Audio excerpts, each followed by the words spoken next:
नमस्कार, स्वागत है आपका एनएनसी न्यूज में। आप देख रहे हैं न्यूज नाइट। मैं हूं आपके साथ पूजा शर्मा और अब खबरें विस्तार से।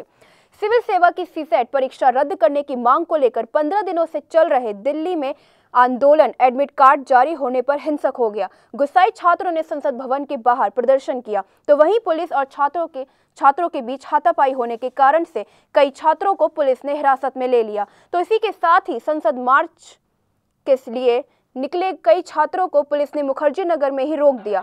फिलहाल संसद भवन के बाहर सुरक्षा बढ़ाने के साथ साथ इलाके में धारा 144 लगा दी गई है।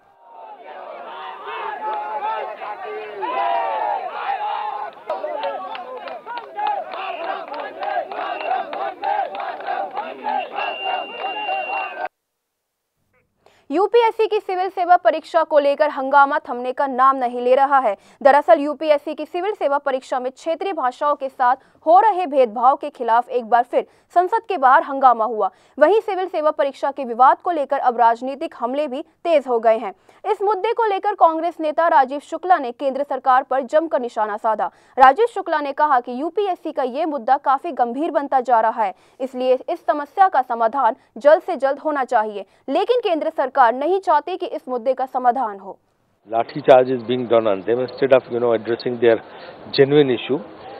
I mean, government should call a delegation. They should discuss with him, and an amicable solution should be found. The way the government is behaving, on one hand they are assuring them something else, and on other hand, the government is acting on something else. The minister attached to the prime minister is giving a different statement, and then what is being done is completely contrary to that. So I think this issue must be addressed by the government immediately. We raised this issue in Parliament, and Parliament got adjourned also twice on this issue. So we want this issue to be resolved as quickly as possible. Sania Mirza को तेलंगाना राज्य की brand ambassador बनाए जाने के TRS सरकार के फैसले पर राजनीति तेज हो गई है। जहां बीजेपी ने स्टार टेनिस खिलाड़ी सानिया मिर्जा को पाकिस्तान की बहू करार दिया और इस सम्मान के लिए उनकी योग्यता पर सवाल उठाए जा रहे हैं, तो वहीं इसके जवाब में बीजेपी को आड़े हाथों लेते हुए सभी राजनीतिक दलों ने इसकी कड़ी शब्दों में निंदा की। बीएसपी प्रमुख और यूपी की पूर्व मुख्यमंत्री मायावती ने दिल्ली में संसद के बाहर पत्रकारों से बात करते हुए कहा कि तेलंगाना सरकार का ये फैसला स्वागत योग्य है और तेलंगाना सरकार ने जो किया वो सही किया है। गौरतलब है कि तेलंगाना मुख्यमंत्री के चंद्रशेखर राव ने सानिया मिर्जा को तेलंगाना का एम्बेसडर नियुक्त करते हुए उन्हें 1 करोड़ रुपए का अनुदान दिया था और उन्हें तेलंगाना ने यदि ऐसा स्टेप किया है, उनको ब्रांड एम्बेसडर बनाया है, मेरे ख्याल इसका वेलकम करना चाहिए। तो हर चीज़ में हम पॉलिटिक्स ले आए हैं, तो मैं समझती हूँ उससे सांप्रदायिक सद्भाव पैदा नहीं होगा, उससे तनाव पैदा होगा, वो ठीक नहीं है। मैम, पर बीजेपी मैम पावर में है, उसका माइंडसेट दर्शाता है कहीं ना कहीं, बिकॉज वो बोलते हैं कि तो बीजेपी का तो शुरू से ही ऐसा रवैया रहा है। अभी कौन सा माइंडसेट उनका भी अलग हो रहा है। जो उनकी शुरू से ही जो उनकी विचारधारा रही है बीजेपी की, उसमें तो मुझे नहीं लगता सत्ता में आने के बाद में भी कुछ तब्दीली आई है। टीआरएस सरकार के सानिया मिर्जा को तेलंगाना राज्य की ब्रांड एम्बेसडर नियुक्त करने के फैसले पर बीजेपी ने भले ही अपनी आपत्ति जताई हो, पर सानिया मिर्जा और तेलंगाना सरकार के समर्थन में कई राजनीतिक दल उतर आए हैं।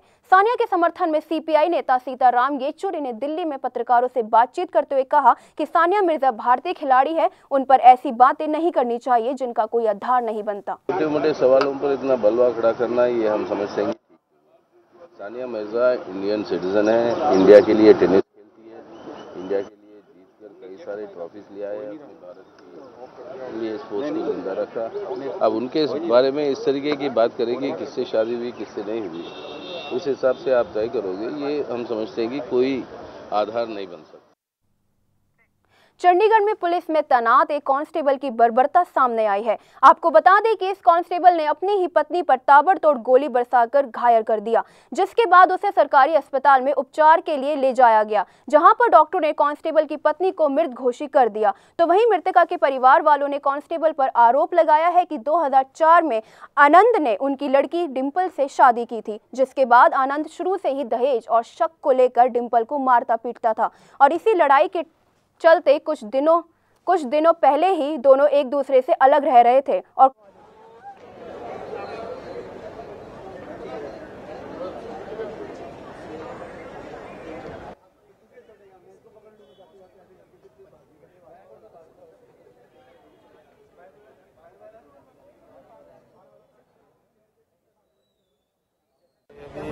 इन्फॉर्मेशन हमें मिली है, इसमें कांस्टेबल आनंद नाम है इनका, वाइफ का नाम डिम्पल है और सिक्योरिटी यूनिट्स में डिप्लॉयड थे। तो इन्होंने यहाँ पर अपनी वाइफ के साथ का कोई फैमिली डिस्प्यूट चला हुआ था।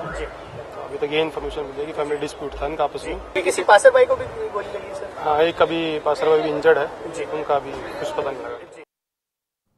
आगरा के थाना लोहा मंडी इलाके के तेलीपाड़ा में आज सुबह एक ही समुदाय के दो पक्ष मामूली विवाद के चलते आमने सामने आए और देखते ही देखते पथराव और फायरिंग भी होने लगी, जिसका फायदा देख किसी अज्ञात व्यक्ति ने वहां खड़े एक स्कूटर में आग लगा दी। तो वहीं दोनों ही पक्ष एक दूसरे पर आरोप लगाते दिख रहे हैं। इस पूरी घटना में करीब आधा दर्जन लोग घायल हुए हैं। हालांकि मौके पर पहुंची पुलिस ने स्थिति को संभाल कई थानों का फोर्स तैनात कर दिया है।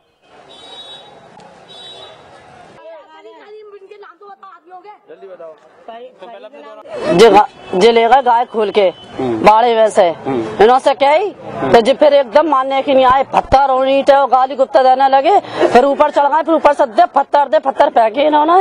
ये एक ही समुदाय के दो घर हैं जो आमने सामने हैं और एक जो पक्ष है उसका दूसरी तरफ डेयरी है।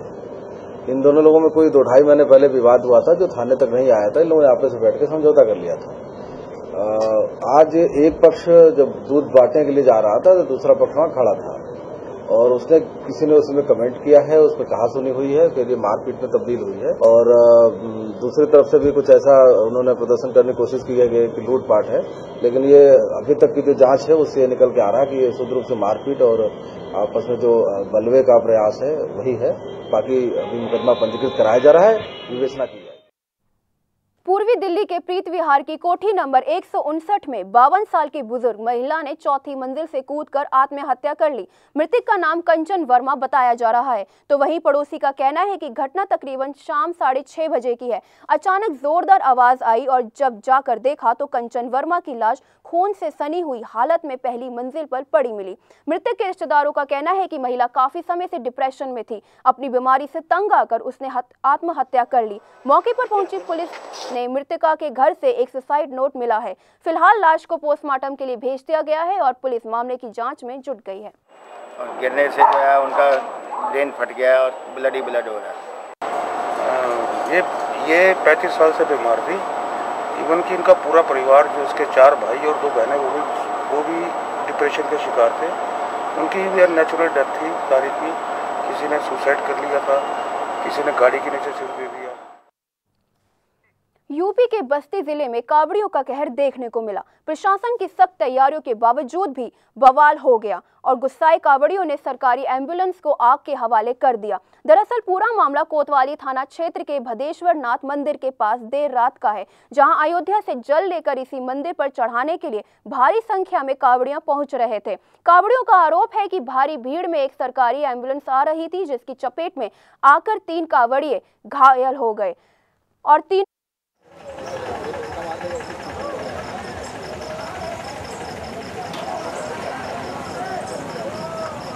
लोगों का पैर टूटा है उसमें। नहीं, कौरिया वाले थे। उम्र क्या रही होगी? बस 24-25 के आसपास थे। कौरिया वालों ने पलटा है।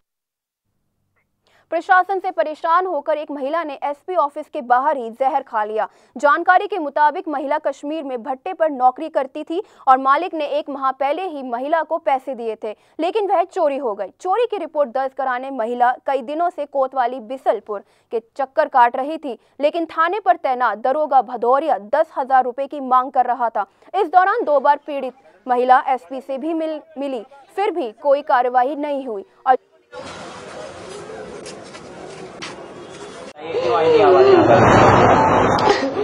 हम कश्मीर में लेबर ले जाते अपने बच्चों का गुजारा चलाने के लिए। मालिक ने हमें पैसा डाला था, वो हमारा चोरी हो गया। हमने पहचान लिया, हमारी लड़की छोटी आसना है, उसने भी। क्या खाया आपने? क्या ट्रीटमेंट चल रहा है? मरीज ने कीटनाशक दवा किया है और इस समय उसकी स्थिति गंभीर है। फास्फोरस पॉइजन होता है, कीटनाशक दवा होती है। पत्नी साबिर, उनके पति एक्सपायर हो चुके हैं और इनका ये कहना है कि 31 तारीख को इनके घर में चोरी हुई थी और उस पर पुलिस ने कार्रवाई नहीं करी। थाने से पता करने पर ये पता चला ये शायद कोई भट्टे का विवाद है। महिला ने जो ये कीटनाशक खाया उनको तुरंत अस्पताल में भर्ती करा दिया गया। आगे सीओ बिसलपुर को मैंने मौके पे भेजा, एक बार वो जांच करके शाम तक रिपोर्ट देंगे, फिर इसमें हमारी अम्मी रोज जाती है थाने रिपोर्ट लिखवाने, तो कोई कुछ करता नहीं है। भदौरिया दरोगा कहता है कि जा पहले 10,000 रुपया लेके आ तो करेंगे, अगर नहीं लाएंगे तो रिपोर्ट लिख के ऊपर भेज देंगे कि ये औरत गलत है। उत्तर प्रदेश के जनपद हापुड़ के थाना हफीजपुर के गांव भटियाना में ईंट भट्टे पर रह रहे मजदूरों के साथ 1 दर्जन से अधिक हथियारबंद बदमाशों ने जेवर व नकदी की लूट की। इतना ही नहीं, लूट के बाद 3 बदमाशों ने एक महिला के साथ गैंग रेप तक कर डाला और मौका देख फरार हो गए। तो वहीं पीड़िता का कहना है कि सभी लोगों को गन पॉइंट पर लेकर पुरुष और महिलाओं को बंधक बनाकर अलग अलग कमरे में बंद करके ज्वेलरी और नकदी की लूट की। और घर में जब बांध के घेर दिए तो सबकी पहले तलाशी ली उन्होंने, सबकी तलाशी लेकर चीज बसत पैसा दे दिए, सब निकाल के उन्हें बाद में इसको औरत को ले गए उठा के, इसको घास में ले जाकर वहाँ लिटा के इसके गलत काम करा दिया। मौके पे जब आया तो काफी लोगों से मेरी बात सुनी, तो इनके द्वारा बताया गया कि रात 2 बजे के लगभग जंगल की तरफ से, जो भट्टे के जंगल की तरफ जहाँ कोठियाँ रहने लगी, वहाँ से कुछ बदमाश लोग आए और इनके साथ इकट्ठा कर दिए और इनके साथ लूटमार, और उसके बाद वो यहाँ से जब चले गए और इन्होंने जब भट्टा मालिक को सूचित किया, शोर मचाया, तो उधर से भट्टा मालिक आए और फिर ये इनके द्वारा बताया गया कि उन्हें क्रॉस फायरिंग हुई। जहाँ तक वो महिला से रेप वाली बात है, तो मैं जब यहाँ पर पहुँचा तो मैंने सभी लोगों से यहाँ पूछा है और महिला भी उपलब्ध यहाँ पे नहीं हो पाई और महिला उपलब्ध हो जाएगी तो उसके वो जो भी बात कहेगी उसमें वो तहरीर में शामिल होगी। उत्तर प्रदेश के आजमगढ़ जिले के सिधारी थाना क्षेत्र में रिश्तों को कलंकित कर देने वाली घटना सामने आई है। अवैध संबंधों के चलते एक महिला ने अपने प्रेमी के साथ मिलकर अपने ही पति को गोली मरवा दी। इस हमले में गंभीर रूप से घायल पति को अस्पताल में भर्ती कराया गया, जहां डॉक्टरों ने उसकी हालत चिंताजनक देखते हुए वाराणसी के लिए रेफर कर दिया।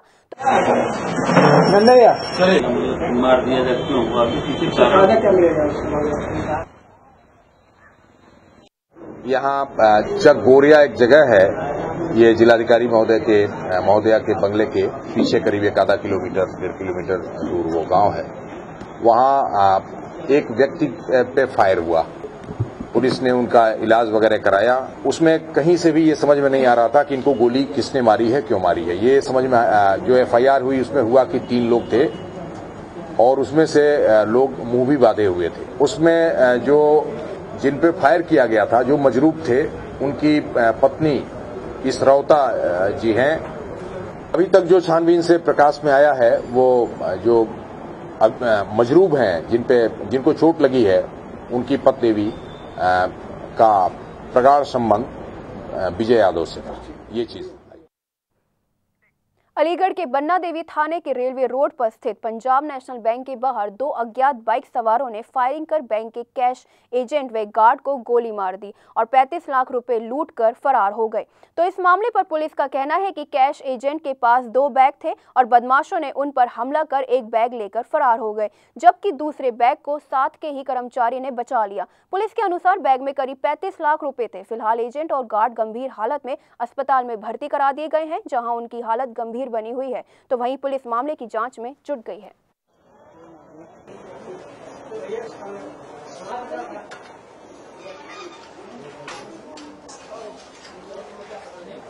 और मैं फिर तुरंत गोली मारी है, मेरे साथ गोली लगी है 1-2 और मैं कैश लेके अपना भागा हूँ। मेरे पास बैग था अंदर, PNB तक तो पहुंच गया शायद में, मेरा बैग भी शायद सुरक्षित है। उसके बाद मुझे पता नहीं क्या हुआ। ये आज रेडिएंट कैश सर्विसेज वाले जो कई इंडसइंड बैंक और 1-2 एजेंसी से और से पैसा कलेक्ट करके PNB रेलवे रोड पे जमा करने जा रहे थे। तो ये गाड़ी से जमा करने जा रहे थे 4 लोग। तो उसमें जो गनमैन इनके साथ था वो प्लस जो कैरियर एजेंट था, फायरिंग करने के बाद ये उसमें भारत तो बैंक के अंदर घुसने के लिए भाग गया। उस पर जो कैश था वो तो सेफ था और फिर गाड़ी के अंदर 2 लोग बैठे रह गए थे। तो गाड़ी के अंदर जो बैग रखा था वो फिर जो घटना करने आए थे वो उठा के ले गए। सावन की शिवरात्रि के पावन अवसर पर कांवड़ियों की लंबी कतार सुबह होने से पहले ही शिवालय पर लग गई। शिव भक्तों का कुछ ऐसा ही नजारा मेरठ के प्रख्यात औगड़नाथ मंदिर पर देखने को मिला, जहां कोसों मील की दूरी तय करने के बाद बम बम भोले के नारे लगा के शिव भक्तों ने अपने आराध्य भगवान भोलेनाथ का जलाभिषेक किया। शंकर भगवान एकमात्र ऐसे देव है पृथ्वी के ऊपर क्योंकि जिनका भार कभी जीवन में उतारा नहीं जा सकता, क्योंकि उन्होंने विष लेके इस पृथ्वी को बचाया, वरना आज पृथ्वी का कोई अस्तित्व नहीं होता। किलोमीटर पैदल नहीं चलेगा। यहाँ गोमुख से लोग आते हैं, हरिद्वार से आते हैं, ऋषिकेश से आ रहे हैं, तो ये बहुत बड़ी बात है। ये श्रद्धा, ये भगवान की शक्ति है। जलाभिषेक के लिए जैसे आप देख रहे हैं यहाँ पर पूरी व्यवस्था हम लोगों ने कर रखी है। करीब 10 अधिकारी यहाँ पर ड्यूटी में लगे हुए हैं और लगभग 400 पुलिसकर्मी ड्यूटी में लगे हुए हैं और बाकी पीएसी, आरएएफ, सीआरपी, एटीएस की टीमें हैं, यहाँ पर एसटीएफ की टीमें हैं। हर तरह की सुरक्षा व्यवस्था और इंटेलिजेंस की भी यूनिट यहाँ पर काम कर रही है। फिलहाल एनएनसी न्यूज में बस इतना ही। देश विदेश की बाकी खबरों के लिए देखते रहिए न्यूज़ नाइट। मुझे दीजिए इजाजत। नमस्कार।